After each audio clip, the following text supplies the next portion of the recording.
Friends to विटोर classes. So हम एक और वीडियो आपके लिए लेके आए जो कि एसएससी जीडी से रिलेटेड है और ये एसएससी जीडी में पूछा हुआ सवाल है। तो ये 13 जनवरी के सेकंड शिफ्ट को ये क्वेश्चंस पूछे गए थे मैथ्स के। तो चलिए इसे हम लोग सॉल्व करते हैं। तो पहला सवाल ये हमारा कि आप एक काम करें, प्लीज़ वीडियो पॉज करके सवाल को पूरा पढ़ ले तो आपके लिए बहुत अच्छा होगा। तो मैं समझाऊँगा, जल्दी समझ में आ जाएगा। तो इसमें बोला है मार्च में एक दुकानदार ने जीन्स की खरीद पर 20% की छूट दी और कोट पर 12% की छूट की योजना आरंभ की, ठीक है। और साथ ही केवल एसबीआई कार्ड से भुगतान करने पर 5% की छूट दी। और अगर आप एसबीआई के कार्ड से पेमेंट करते हो तो 5% की छूट दी जा रही है।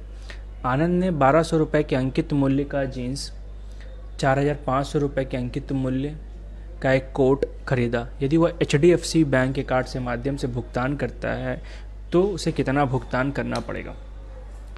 तो सबसे पहला चीज़ में ध्यान देना पड़ेगा आपको कि इसका कार्ड HDFC का है तो इसको एक्स्ट्रा 5% की छूट नहीं मिलेगी, ठीक है। तो कुछ लोग ये गलती करते हैं जो हमें नहीं करना है। तो 1200 रुपये का जीन्स है और 4500 रुपये का कोट, ठीक है। तो 1200 पे 20% का छूट मतलब 80% छूट मिलेगा, ठीक है। और कोट पे कितना छूट है 12% का, तो 88% का छूट यहाँ से हो गया। तो ये 0 0 यहाँ कट गया, ये 0 0 यहाँ कट गया, ये हो गया आपका 960 और इसे हम लोग मल्टीप्लाई करेंगे तो ये आपका आ जाएगा 3960। अब इन दोनों को हमें जोड़ लेना है, तो जैसे ही जोड़ेंगे हम लोग ये आएगा 4920। अगला क्वेश्चन, अखिल एक कार्य को 26 दिन में पूरा कर सकता है। साक्षी और अखिल इस दोनों कार्य को 20 दिन में पूरा कर सकते हैं। उन्होंने एक साथ शुरुआत की लेकिन साक्षी ने 6 दिन कार्य करने के बाद छोड़ दिया है, ठीक है।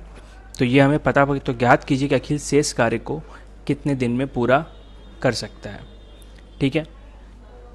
तो इसे हम लोग कैसे सॉल्व करेंगे। तो सबसे पहला काम करेंगे कि साक्षी और अखिल एक ही साथ, साक्षी और अखिल 20 दिन में काम ख़त्म कर लेते हैं। तो एक दिन में कितना काम करेंगे 1/20।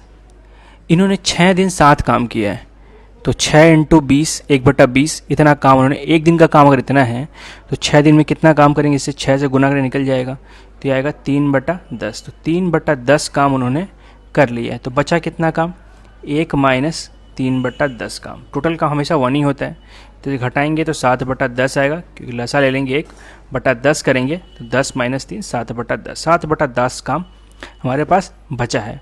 अब बोला क्या गया, अखिल एक काम को 26 दिन में करता है।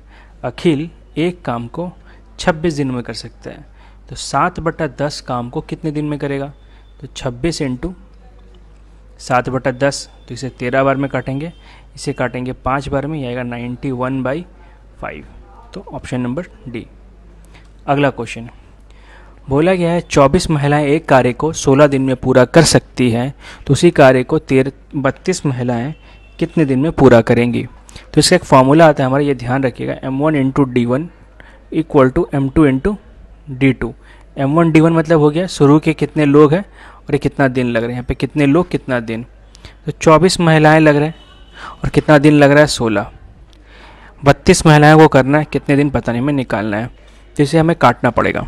तो x इधर ही रख लेंगे और इधर ले आते हैं 24 ऊपर, 16 जो नीचे ऊपर ही रहेगा, 32 यहाँ गुना में है तो नीचे भाग में चला आएगा।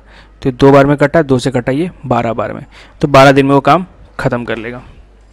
अगला सवाल, एक कुत्ता खरगोश की हर 6 छलांग पे 5 छलांग लगाता है, लेकिन कुत्ते की 4 छलांग खरगोश की 5 छलांग के बराबर होती है।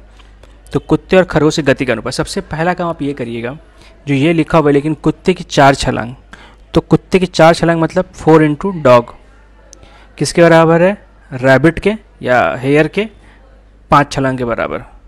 तो यहाँ से हम लोग निकाल लेंगे D/H पहले। तो इसी अनुपात में हर बार वो भागेंगे। अगर कुत्ता 5 भागेगा तो रैबिट 4 भागेगा, ये हेयर 4 भागेगा। अभी खरगोश कितने छलांग लगाता है 6 छलांग, तो खरगोश के साथ 6 गुना कर देंगे और ये 5 छलांग लगाता है कुत्ता, तो 5 से उसको गुना कर देंगे। तो कितना, ये 5 × 5 = 25, 6 × 4 = 24, तो 25 / 24। अगला क्वेश्चन, 10 रुपये प्रति लीटर प्राप्त करने के लिए 15 रुपये प्रति लीटर की लागत दूध वाले पानी किस अनुपात मिलाया जाना चाहिए। तो देखिए इसमें मिश्रण प्राप्त करना है, तो ये मिल्क, ये पानी, वाटर। तो मिल्क 15 रुपये लीटर है और पानी फ्री मिलता है। बोला इन दोनों को मिला के उसे 10 रुपये प्रति लीटर में बेचना है। जाहिर सी बात है नुकसान नहीं होगी कि जब पानी मान लीजिए अगर 5 लीटर दूध था तो 5 लीटर पर 10 लीटर हो जाएगा, तो महंगाई हो जाएगा।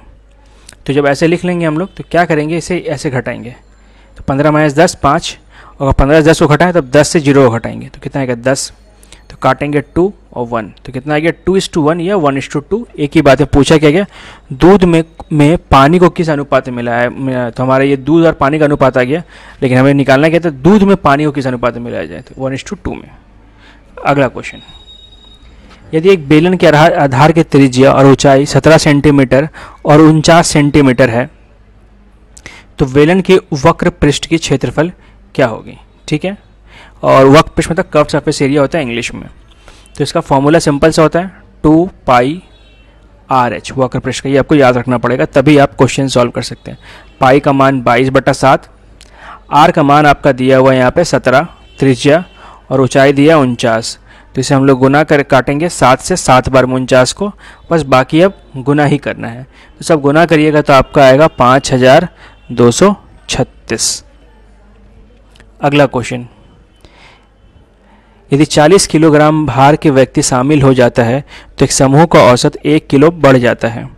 यदि इस व्यक्ति की भार 28 किलो होता तो समूह का औसत भार 1 किलो कम हो जाता।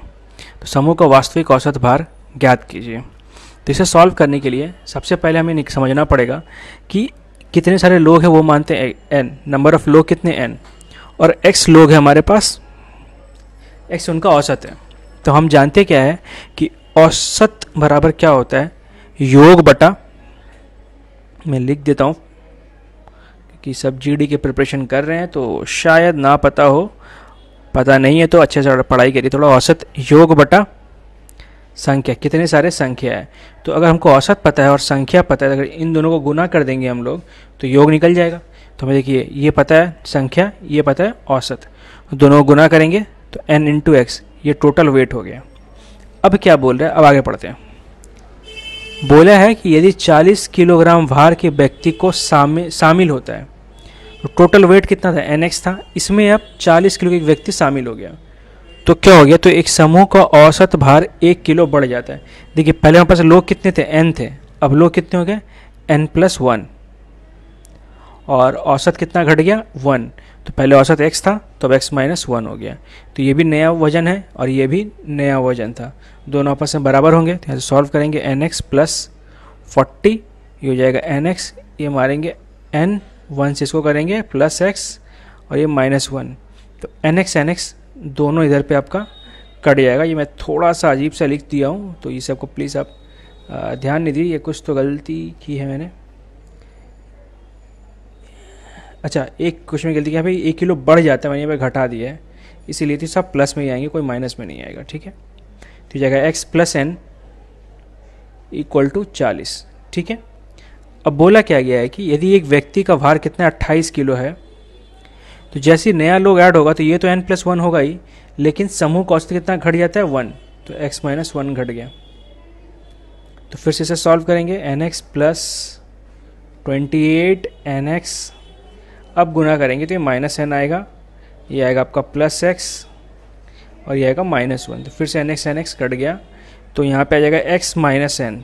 ठीक है, ये x प्लस में -n बराबर, ये इधर माइनस में इधर आके प्लस में हो जाएगा तो 29। अब इन दोनों को हम लोग जोड़ देंगे,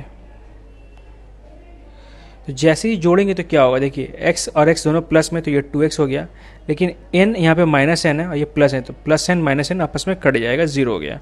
और अगर इसको जोड़ेंगे हम लोग तो यह है 40 और ये आपका आया 28। अच्छा, एक चीज़ हमने कुछ गलती की यहाँ पे, ये 1 को हमने घटाया नहीं है यहाँ पे, तो ये आपका 39 होता, सॉरी ये मिस्टेक्स होने नहीं चाहिए बट हो रहे हैं तो कुछ नहीं कर सकते। कर 8 आ गया, ये 68 आ गया, तो x = कितना आ गया 34। तो प्लीज़ आप इसे ध्यान रखें इस क्वेश्चन को, ये गलतियाँ आप नहीं करें एग्ज़ाम में। अगला, बोला गया 4 कुर्सियों का मूल्य 2 मेजों के बराबर है। तो देखिए 4 कुर्सी मतलब यहाँ लिख देते हैं 4 चेयर, 2 मेज, 2 डेस्क, ठीक है। फिर बोला है 4 डेस्क किसके बराबर है, 2 बोर्ड के क्रय मूल्य के, तो 2 बोर्ड, और 4 बोर्ड का क्रय मूल्य 2 पंखे के बराबर है। और 2 पंख बोला है 2, यदि एक पंखे की कीमत 850 है, ठीक है। तो अब पहले इसमें आएंगे, तो 2 गुने अगर एफ करेंगे तो कितना आ जाएगा, ये 1700, ठीक है। मतलब 4 बोर्ड का प्राइस कितना हो गया आपका 1700। तो एक बोर्ड का प्राइस कितना हो जाएगा 1700 बटा 4, ठीक है। 1700 बटा 4 आता है आपका 425। अब ये 2 गुने 25 हो जाएगा आपका 425, तो आपका जाएगा 850, मतलब 4 डेस्क बराबर 850 रुपये। तो डी बराबर 850 बटा 4, ठीक है। तो अगर इससे हम लोग अब भाग करेंगे तो ये आएगा 212.50। तो एक का 212.50, तो बराबर करेंगे 2 गुने 212 गुने 450, ठीक है। अब इसे गुना करेंगे हम लोग तो ये आएगा 425। तो 4 चेयर का दाम है 425, तो एक चेयर का दाम 4 से भाग कर देंगे तो कटेगा 1। अब 2 है तो 2 तो कटेंगे, जैसे 25 5 लेंगे 25 तो 1 जीरो बैठाएंगे, फिर 6.25, ठीक है। इस तरीके से इसको हम लोग सॉल्व कर सकते हैं। अगला क्वेश्चन, एक मूलधन चक्रवृद्धि ब्याज पर 15% प्रति वर्ष की दर से 2 वर्ष में इतना राशि देता है, तो वार्षिक ब्याज रूप से संयोजित मूलधन क्या है। तो सबसे पहले आपको ये जो चक्रवृद्धि ब्याज है उसका मूलधन का फॉर्मूला पता, उसका जो मिश्र धन उसका फॉर्मूला पता होना चाहिए। ए बराबर P into 1 plus R by 100 to the power n. A हो गया मिश्र धन जो कि दिया हुआ है, बोले ना एक मूलधन 26,450 बन जाता है। पी हमें निकालना है, दर हमें पता है 15, और यहाँ से एन हो गया, ठीक है। एन कितना है यहाँ पे 2 साल है, तो 2 साल समय भी हो गया हमारे पास। तो ये जाएगा P इंटू ये 15 से काटेंगे आप 3 बार में, ये कटेगा आपका 20 बार में, तो एलसीएम लेंगे तो 20 3 23, तो ये जाएगा 23 बटा 20 का स्क्वायर। अब P निकालना है तो P को यहीं छोड़ देते हैं, बाकी तो ले जाते हैं। तो इधर ऊपर में क्या है 26,450, नीचे क्या है 2 तो 20 है, स्क्वायर है तो 20 इंटू 20 ऊपर आ गया, और नीचे 23 इंटू 23 आ गया बराबर P। अब इसे काटना है, तो अगर आप इसे काटिएगा तो टोटल 20,000 ही आपका आंसर आएगा, ठीक है। ये आप प्लीज़ ध्यान रखें, ये बहुत इंपॉर्टेंट आप लोगों के लिए। तो P हमारा कितना आ गया 20,000, P सर हमारा आंसर है, ठीक है। इस तरीके से इसको हम लोग सॉल्व करते हैं। अगला देखिए, इसे अगर सॉल्व करना है आप लोगों को तो आपको बॉडमास पता होना चाहिए। तो सबसे पहले काम करते हैं ब्रैकेट के, ठीक है। तो सबसे पहले ब्रैकेट में आते हैं, तो बायां साइड के ब्रैकेट में जो है पहले उसे कर लेते हैं हम लोग, बाकी फिर दाएं में जाएंगे। तो बायां साइड के ब्रैकेट में आपका है 25/18 प्लस 7/36। तो इसे सॉल्व अगर करेंगे हम लोग तो सबसे पहले हो जाएगा 12 इंटू 5 17/6, इसको गुना करते हैं फिर से जोड़ देते हैं, माइनस 7/36।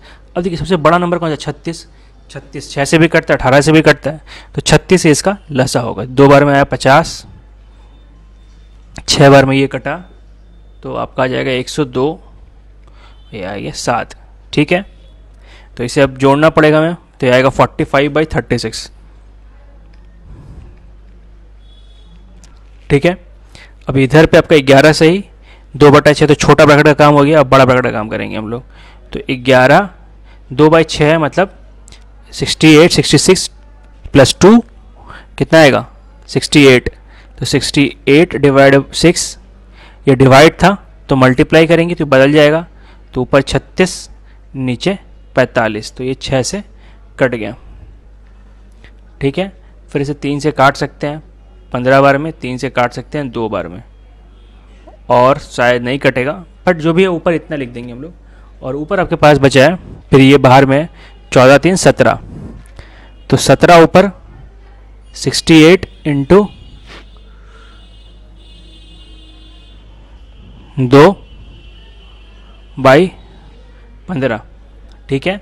बराबर क्या है, y डिवाइड में क्या है 72.5, तो 72 को नीचे रख देते हैं, ये पॉइंट है, पॉइंट मतलब क्या होगा कि बट्टा 10 ऊपर, क्योंकि डिवाइड में था, अभी सिखाया मैंने डिवाइडर है तो पहले मल्टीप्लाई करेंगे, तो 10 ऊपर इंटू 204, ठीक है। तो इस तरीके से इसको हम लोग को पूरा y निकालना है यहाँ पे, ठीक है।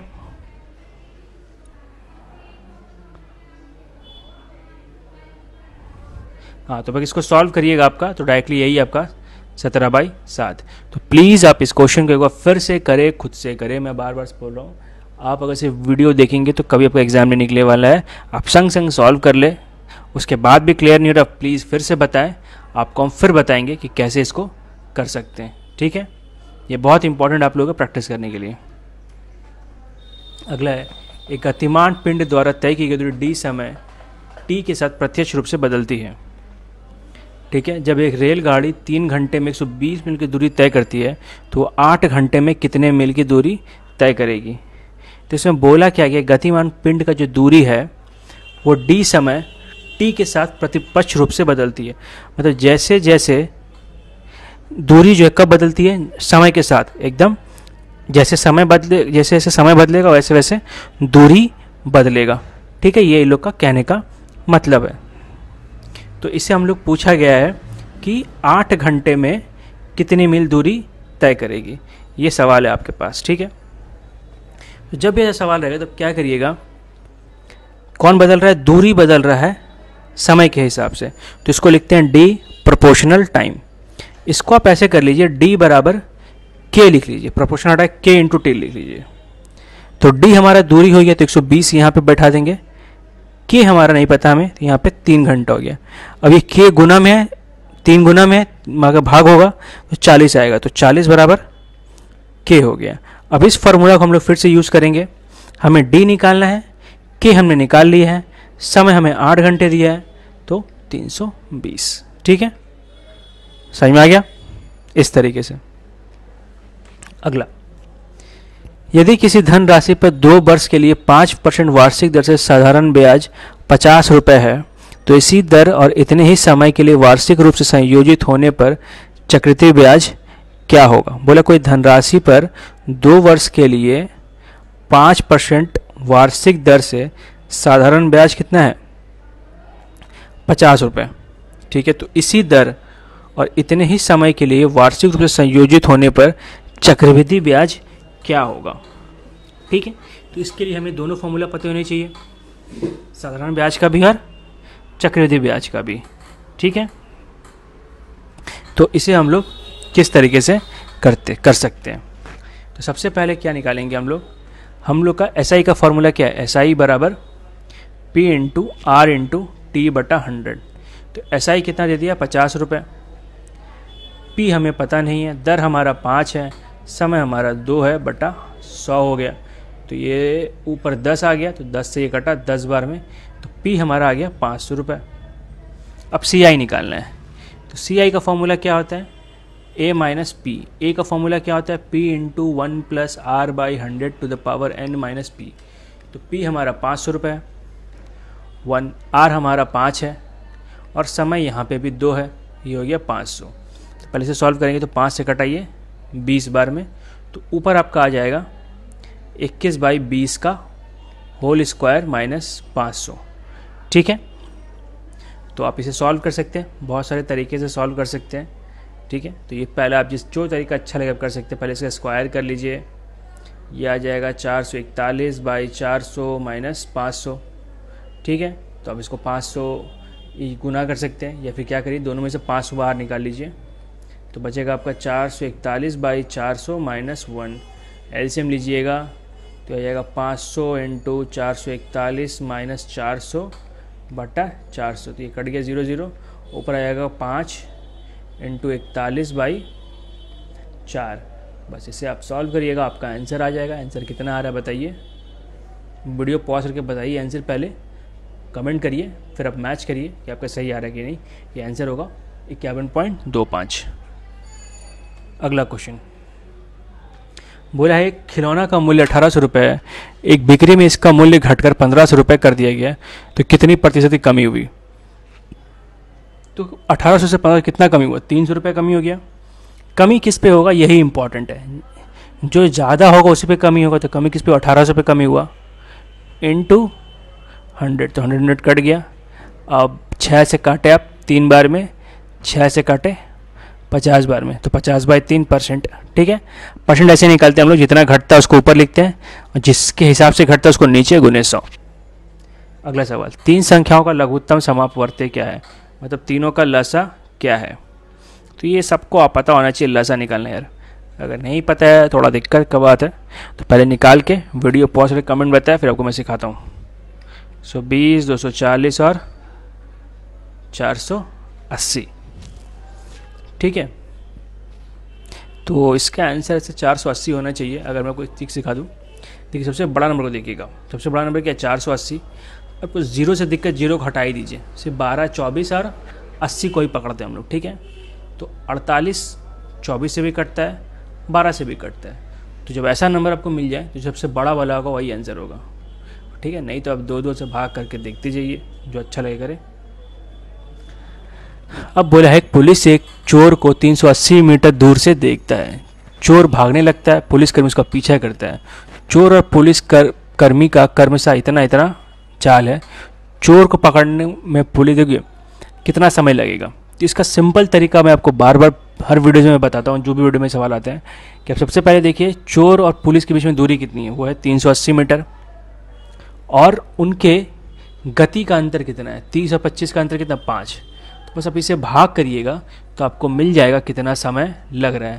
तो 5 से भाग करे से कितना बार में कटेगा? 7 बार में, 35, 35, 76। ठीक है, अगला क्वेश्चन, एक दुकानदार ने 2 साड़ी और 4 कमीज का मूल्य 1600 तय किया है।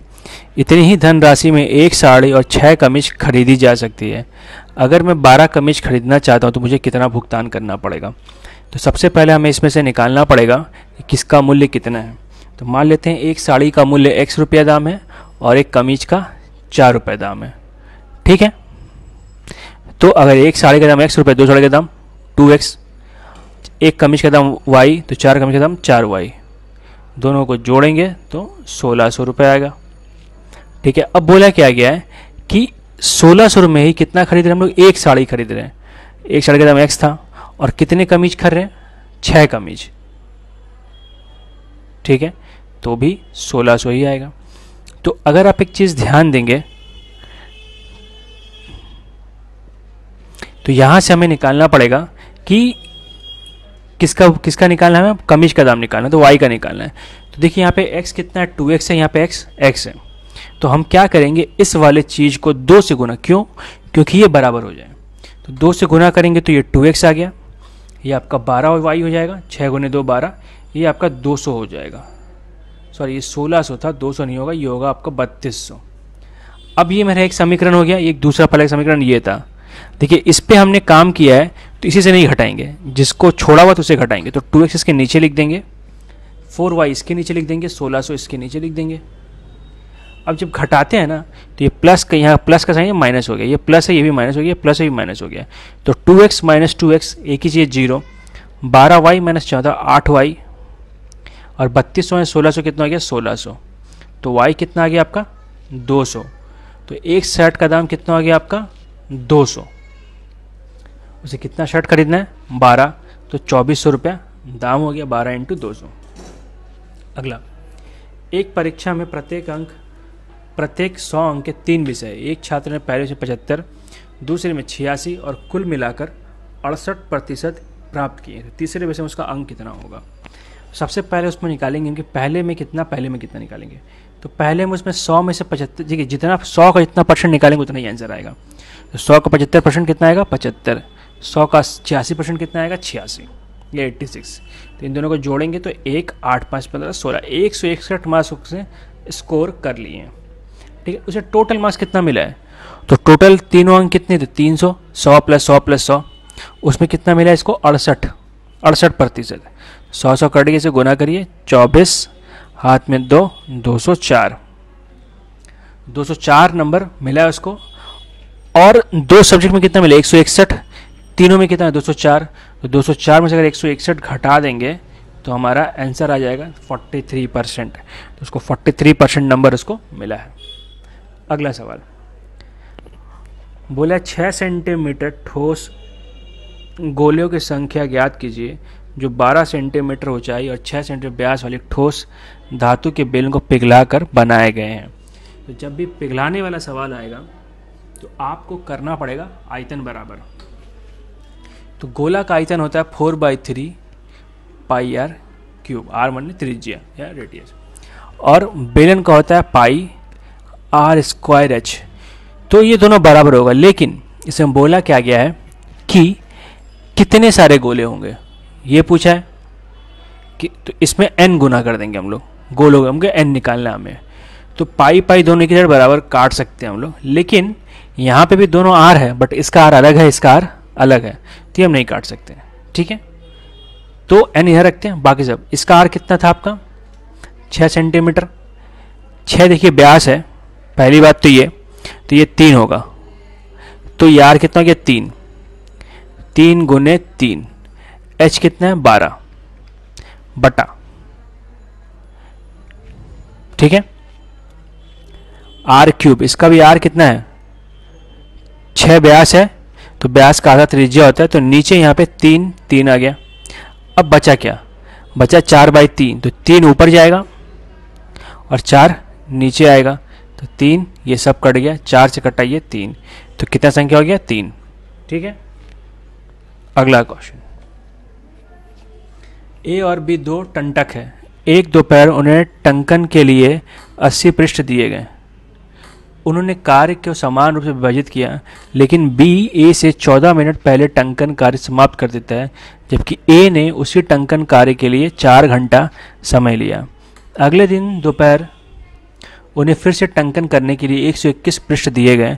हालांकि इस बार उन्होंने काम को इस तरह बांटने का फैसला किया कि एक साथ टंकन कार्य पूरा कर ले। ए को कितने पृष्ठ टंकन करने पड़ेंगे। ठीक है, टंकन मतलब होता है टाइप करना। ठीक है, तो ये थोड़ा सा दिक्कत है हिंदी का, बट आप ध्यान रखिएगा। तो ए का समय कितना है 80 पेज के लिए, ए का समय है 80 पेज के लिए 4 घंटे, बी का समय है 80 पेज के लिए 3 घंटे 20 मिनट। ठीक है, तो इन दोनों का काम का जो रेशियो है वो कितना, काम तो सेम है, तो काम का रेशियो कितना हो गया 3, इसे हम लोग बांट लेंगे। ठीक है, तो अगर बांटेंगे तो पहले से ये इसको भी घंटा में बदल लेते हैं, तो 3 घंटे का 3 घंटे क्या आएगा, ये 3 घंटा हो गया, ये 20/60 करेंगे क्योंकि 20 मिनट घंटा बदलेंगे 3, ये प्लस में मल्टीप्लिकेशन नहीं होगी, गलती मत करिएगा भूल से भी। 3 + 1/3 ये कितना आ गया 9 1 10/3, 10/3 घंटा बी को लगता है। तो इन्होंने काम का रेशियो कितना हो गया 4/10/3, तो 3 ऊपर चला गया, तो 4 × 3 12, 12/10, तो आ गया आपका 6/5, 6/5 इनके काम का रेशियो है। ठीक है, अब ए को टाइप करना है, तो ए का रेशियो कितना है हमारा,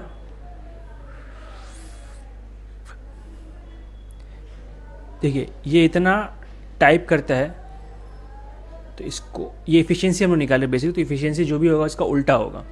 ए को अगर 4 पेज टाइप, उसका इफिशियंसी कितना होगा, सॉरी 4 घंटे लग रहे हैं, तो इसकी इफिशियंसी जो टाइम होता है टाइम का उल्टा इफिशियंसी होता है बेसिकली ये। तो 6/5 हमने निकाला है, ये हो गया, ऊपर हो गया बी और नीचे हो गया ए। तो ए हमारा कितना हो गया 5 और टोटल कितना हो गया 11 × 121, तो काटेंगे 11 55 पेज। सबसे पहले को ये समझना पड़ेगा ये चीज़। देखिए हमने इसका रेशियो निकाला था 6/5। अगर आप ध्यान से देखिएगा तो ए 80 पेज को 4 घंटे में कर लेता है, बी 3 घंटे 20 मिनट में कर लेता है। इसका मतलब क्या हुआ कि बी ज़्यादा टाइप करता होगा, तो अगर 6 और 5 है तो बी 6 ही होगा और ए 5 होगा। और हमेशा इसीलिए जब भी हम टाइम के हिसाब से देखेंगे तो जो इफिशियंसी निकलता है हमारा वो हमेशा टाइम का उल्टा होता है। ठीक है, अगला क्वेश्चन, टीना को एक ग्राइंडर पर 15% की छूट मिलती है जिसका अंकित मूल्य 8200 है। क्योंकि वह नगद भुगतान करती है इसलिए उसने अतिरिक्त 3% की छूट भी मिलती है, वो कितना भुगतान करेगी? ठीक है, तो ये सवाल ज़्यादा टफ है नहीं, तो इसे हम लोग पहले निकाल सकते हैं। एक चीज़ आपको ध्यान देना पड़ेगा, तो जो अतिरिक्त छूट मिलेगा वो उसको जो दाम मिल चुका है उसके ऊपर मिलेगा। ठीक है, ये आपको बहुत इम्पॉर्टेंट पॉइंट है, ये ध्यान देना होगा। आप ये नहीं कर सकते कि 8200 पे पहले 15 3 18 जोड़ के निकाल दिया आंसर आ जाएगा, ऐसे नहीं होगा। पहले 8200 पे आप 15% की छूट निकालेंगे तो आप निकालेंगे 85/100। अब इस मूल्य पे उसे 3% का और अतिरिक्त छूट मिलता है, तो हो जाएगा इसका 97/100। 100 में से 15 घटाएंगे तो 85, 100 में से 3 घटाएंगे तो 97। बस इसको ही सॉल्व करना है तो आपका आंसर आएगा, तो वो होगा 6760.9। ठीक है, ऐसे करके इसको हम लोग सॉल्व कर सकते हैं। लास्ट क्वेश्चन था इसका, तो प्लीज़ इन क्वेश्चंस को फिर से दोबारा प्रैक्टिस करें। और बहुत जगह मैंने यहाँ पे सिर्फ दिखाया आपको कि ऐसे कैलकुलेशन होता है, आप वो पूरा कैलकुलेट करें अपनी कॉपी में। अगर आप कैलकुलेशन स्पीड नहीं करिएगा तो आपका एग्ज़ाम में नंबर नहीं आएंगे, ये मान के रख लीजिए बात को। तो प्लीज़ अच्छा लगा हो वीडियो तो लाइक करें, शेयर करें, कमेंट करें, अपने दोस्तों को बताएं और अच्छे से पढ़ाई करें ताकि बहुत ही अच्छे जल्दी आपका एग्ज़ाम निकले और अगले साल तक आपका जॉब हो जाए। Thank you for watching and all the best for your exams friends.